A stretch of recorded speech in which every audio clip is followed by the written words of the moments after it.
My mother was fixing Heather's veil when Daniel and I arrived at the church. Her hands moved with care, smoothing lace like it was sacred.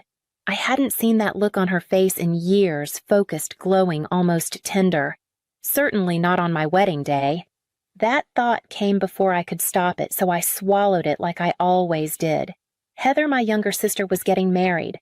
29 kindergarten teacher, everyone's sunshine, the golden girl. And today, the sun was shining just for her. Daniel, my husband, leaned toward me as we found our seats. He gave my hand a quiet squeeze. 10,000's in my inside pocket, he said, tapping his suit jacket. You sure about this? I nodded. It's her wedding. He didn't say more. We'd already paid for 1/3 of the reception, but I didn't want to discuss money today. I told myself this wasn't the time. That became my mantra. As I sat down, I scanned the rows ahead. My father, Frank, was laughing with one of Heather's in-laws, looking younger than I remembered, shirt-tucked, crisp tie, straight back upright. He used to slouch. Carol, my mother, sat next to him, turning every so often to check on the altar as if she couldn't believe today was really happening. She caught my eye, once offered a polite smile. I smiled back. Then she turned away. Nothing cold, just distant. Like I was someone else's cousin, not her eldest daughter. The music began. Heather walked in on Frank's arm, and Carol's eyes welled instantly. Daniel leaned a little toward me again, just enough that his shoulder pressed against mine. I don't think he meant anything by it. Maybe he just knew. The ceremony was short, sweet, traditional. Heather cried at the vows. Ryan, her new husband, choked a little too. They looked happy, radiant even. As they kissed, the guests clapped and stood, some already pulling out phones. I clapped too. My palms felt stiff. I hadn't expected to feel so out of place. But watching my parents glow, shine, and beam as if nothing else in the world mattered, but this moment, it hit harder than I'd thought. I told myself I was being sensitive, that I was overthinking. Still, I couldn't help but wonder. Did they ever look like that at me? The reception was held in a converted barn, strings of white lights, mismatched wooden chairs, lavender tied to every napkin. It was tasteful, expensive, and well organized. I knew because I helped organize it. Not that anyone mentioned that out loud. Dinner passed in a blur of polite conversation. Daniel chatted with Ryan's uncle about real estate. I picked at my chicken. My parents were seated at the long head table beside Heather and Ryan, beaming like royalty. I stayed 2 rows down with Daniel smiling when someone looked our way, nodding when Heather glanced over. Then came the toasts. The best man, one of Ryan's college friends, kept it short and full of inside jokes.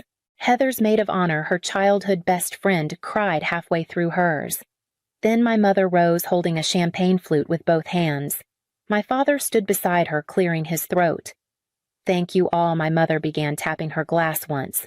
We're so grateful to see so many of you here to celebrate our beloved daughter's wedding. Beloved, it hit like a pin under my rib. She's always brought joy into our lives, Frank added.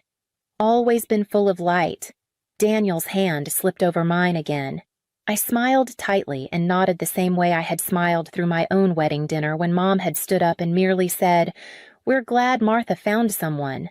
But now they were practically glowing. My mother reached into her clutch and pulled out a small stack of papers. Jake, sorry, Ryan, and Heather, she corrected herself with a laugh. Your father and I wanted to give you something meaningful, something to begin your life together. She held the papers up. We're giving you the family home. The words dropped like a stone in a silent room. Then applause, cheers, clinking glasses. People stood to clap. Heather covered her mouth with one hand, eyes watering. Ryan looked stunned. I felt nothing at first, not even shock. I just stared. Daniel went rigid beside me. The house, that house. The same house I'd been paying the mortgage on for 5 years. The same house Mom and Dad had begged me to help save when Dad's hours were cut at the plant, and Mom's arthritis made full-time work impossible. We never made it a formal agreement. No contracts, no paperwork. Just, sweetheart, we're falling behind. We'd pay you back if we could. And I said yes. Quietly. Every month. For 5 years. They hadn't mentioned this plan. Not once. No heads up. No discussion. My mouth stayed closed. My smile didn't move. Heather cried, hugged our parents. Ryan kissed her on the cheek. People around us were whispering, "How generous, so beautiful, such a blessing." Daniel leaned in. "Did you know?" I shook my head, lips tight. When Heather walked past our table later, she squeezed my shoulder and whispered, "Can you believe it?" Her eyes shone like someone who'd just won the lottery. But there was something behind it, something too calm. She had known. Daniel and I left an hour later, early enough not to raise alarms. "Daniel has an early meeting," I told a few people.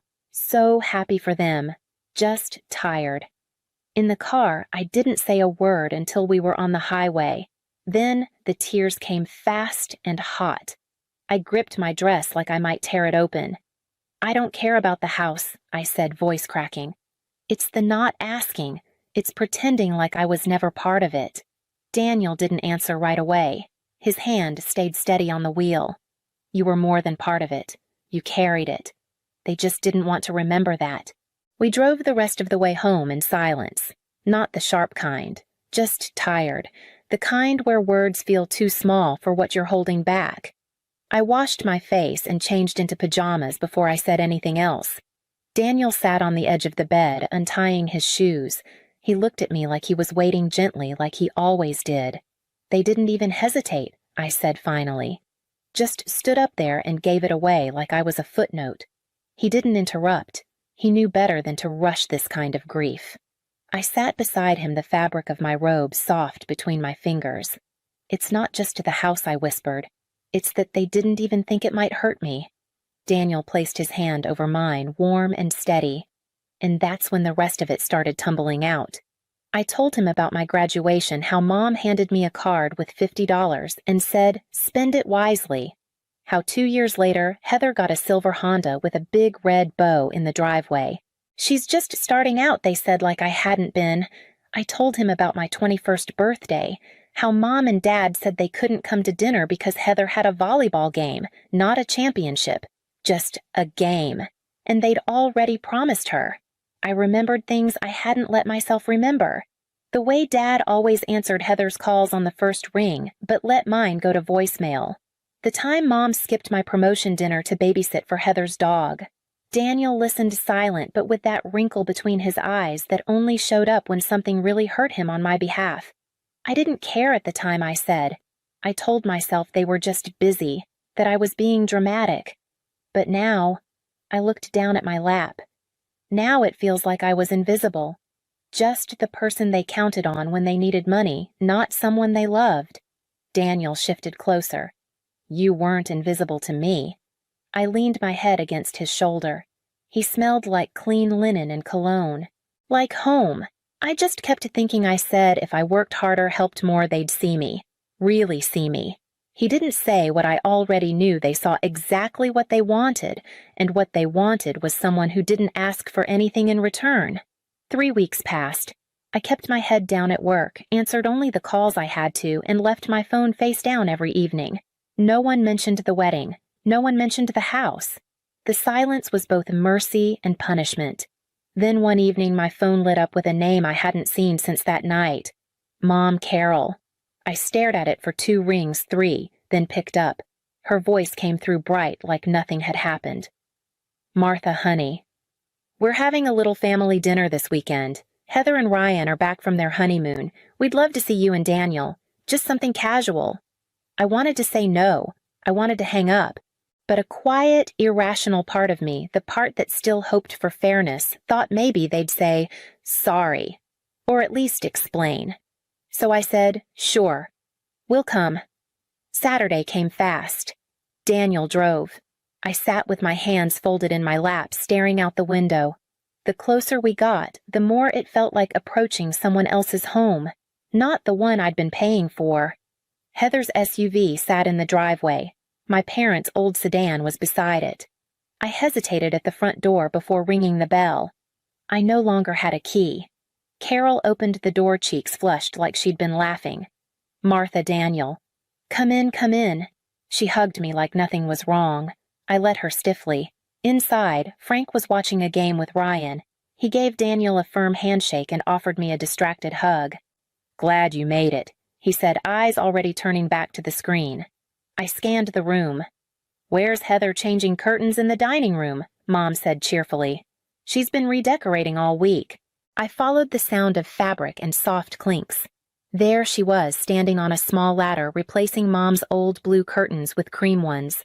She glanced down, smiled, and said nothing. Dinner was Mom's pot roast, the one she used to make when company came over. The table was crowded, and I was seated between Daniel and Frank. Across from me, Carol and Heather. Ryan took the end. Heather and Ryan spent the first 10 minutes detailing their honeymoon in Maui, every meal, every towel animal, every snorkel spot. I nodded when it seemed right. Daniel asked just enough questions to keep things moving. Then Carol cleared her throat. So she began tone light. "We wanted to talk to you about something, Martha." Here it was. "As you know," she said, "we've given the house to Heather and Ryan. They're starting their life. They need space." I nodded slowly, letting her continue. Frank shifted in his seat. "What your mother's trying to say is we can't stay here anymore." I put down my fork. "We've decided," Carol said, "that we'd like to move into your lake cottage. It's perfect for us. Quiet, peaceful, just the right size." I didn't speak right away. I let the silence stretch until everyone felt it. "Let me get this straight," I said. "You gave the house I was paying for to Heather, and now you want to move into my property, without asking." Frank frowned. "Be reasonable, Martha. Where else are we supposed to go?" "That's not my problem," I said. Heather's voice piped in. "It's not like you use it that much." I turned to her. "It's mine. I bought it. I decide who's in it." Carol's face paled. "You're not saying no, are you?" "I am," I said calmly. "No, you're not moving into my cottage." 2 weeks passed without a word. I blocked their numbers, not forever, just until I could think without shaking. The cottage stayed untouched, quiet and safe in my mind, like a door I had finally locked. Then, on a Tuesday afternoon while I was reviewing ad copy at my desk, my phone buzzed. Security alert front door opened Pine Ridge Cottage. My stomach dropped. I opened the app. Someone had used a key but hadn't disabled the alarm. 30 seconds later, the security company called. "Miss Whitman, this is Safeguard Security. We've detected entry at your property on Pine Ridge Road." "Was that you?" "No," I said. "Send the police." An hour later, my phone rang again. A calm, male voice. "Miss Whitman, this is Officer Rhea with the County Sheriff's Department. We're at your Pine Ridge property with 2 individuals who identify as your parents. They have keys but admit they don't have your permission to be here." I closed my eyes. Of course it was them. "Yes," I said. "They are my parents, but they do not have permission to be in my home." "I understand." "Because they used a key and not force, it's a gray area. We can remove them, but pressing charges would be up to you." "I'll come up," I said. "We're about an hour away." Daniel drove. Neither of us said much. I was too angry to speak, too tired to yell. Somewhere in the middle of that silence, I realized I wasn't surprised. Hurt, yes, but not surprised. The cottage appeared as we rounded the bend, pine trees gravel crunching under the tires, and in front a police cruiser. 2 officers. And on the porch, Frank and Carol sitting stiffly among a few suitcases and plastic bins. Frank stood when he saw me. "Martha, thank God. Tell them it's a misunderstanding." I walked past him and up to the officers. "Thank you for coming. Yes, these are my parents, but they do not have permission to be here." One officer nodded. "Do you want to press charges?" Carol stood now. "Martha, you wouldn't. You broke into my house after I told you no," I said. "What did you think would happen?" Frank's voice rose. "We didn't break in. We used the key you gave us." Carol's voice cracked open. "This is all your fault. If you'd just let us stay, none of this would have happened." I stared at her. "My fault. You gave away a house I was paying for and then tried to take over my other property without even asking. And now you're sitting here acting like I'm the one who betrayed you? You're so arrogant," she spat. "So selfish. We raised you better than this." I didn't raise my voice. "I didn't have to. You didn't raise me to be a doormat." That shut her up. I turned to the officers. "Can I speak to you privately?" They stepped away with me. I took a breath. I don't want to press charges, but I don't want them here either. We can bring them in for a few hours, one officer offered. Let them cool off. Sometimes a holding cell puts things in perspective. I nodded. That sounds about right. Back on the porch, I said simply, "They're taking you in for a few hours. I'm not pressing charges. But you cannot be here." Carol looked stunned. Frank said nothing. As the cruiser pulled away, Daniel slipped his hand in mine. We waited for the locksmith. While he worked, I arranged for their things to be moved to a nearby storage unit. I paid for 1 month. I sent the information to Heather. I didn't unblock anyone. By the time the new locks clicked into place, the house felt clean again. Mine again. 2 days later, I opened Facebook and saw my mother's face smiling back at me from a post I hadn't expected and would never forget. Today, I learned what it means to be abandoned by your own child.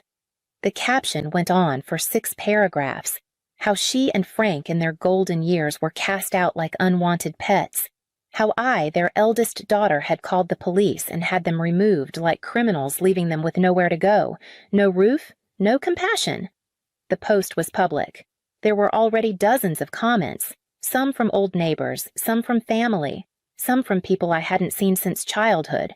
"I can't believe she'd do that to you. So many kids these days have no sense of duty. That girl always was cold, even in church." I sat there staring at my screen, letting the bile rise slowly, steadily, until Daniel leaned over and read it with me. "Are you going to respond?" he asked gently. I didn't answer right away. I just opened a blank status and started typing. Since my mother has chosen to make our private conflict public, I feel I need to share a few facts. I wrote carefully. Not with anger, but clarity. I listed how I had paid the mortgage on their home for 5 years, how they gave that home to Heather and Ryan without ever mentioning it to me, how they'd planned again without asking to move into my lake cottage, and when I said no, how they used a spare key, entered my property without permission, and triggered a police response. I ended simply, "Family is about mutual respect, not entitlement, not rewriting history." Then I hit post. The response came fast: messages, comments, private DMs. From cousins we had no idea. From my aunt in Ohio, "I wish you'd said something sooner. Your mom's version didn't sit right." Even from Frank's old co-worker, "You paid the mortgage. Then she gave the house away." Jesus. The shame didn't lift, but the weight shifted. I wasn't vindictive, but I was done being silent. 3 days later, my cousin Linda called. "I just thought you should know," she said, her voice low. "Your parents tried to go back to the house." I didn't speak. I waited. "Heather wouldn't let them in," she continued. "She told them it's her house now, that there's no room for them." I let the words settle, not out of disbelief, just confirmation. Linda sighed. "They're staying in some apartment off Route 12. Real small, month-to-month lease. Your mom took a part-time job at the pharmacy. She says it's temporary." I thanked her and hung up. Daniel looked up from the sink when I came into the kitchen. "What is it?" "They went to Heather's," I said. She turned them away. He raised his eyebrows. After all that, I nodded. "They're in a rented apartment now. Mom's working again." I expected to feel satisfaction. I didn't. I felt tired. That night, I stared at my phone for a long time. One new voicemail, my mother's voice softer than I remembered. "We made a mistake. A big one. Please call us. We need to talk." I deleted it. Maybe one day I'd want to hear her say the words. But not now. Not when everything still felt so sharp. Instead, I listed the lake cottage for rent. I didn't need it empty and echoing anymore. It could pay for itself. Someone else could drink coffee on the porch. Daniel asked as we got into bed, "Do you think you'll ever forgive them?" I thought about it. Maybe. Not for them. For me. He nodded, turned off the light. I lay in the dark and breathed. I wasn't trying to be the favorite anymore. I wasn't even trying to be understood. The next morning, another call came. I let it ring. No voicemail this time. Maybe she didn't know what else to say. Maybe that silence was her way of finally listening. I watched the screen until it went dark. Outside, the sky was overcast. A soft gray that promised rain but not drama, just a slow, quiet washing. I poured my coffee, sat by the window, and didn't answer. If Heather was the daughter they chose, then they can live with that choice.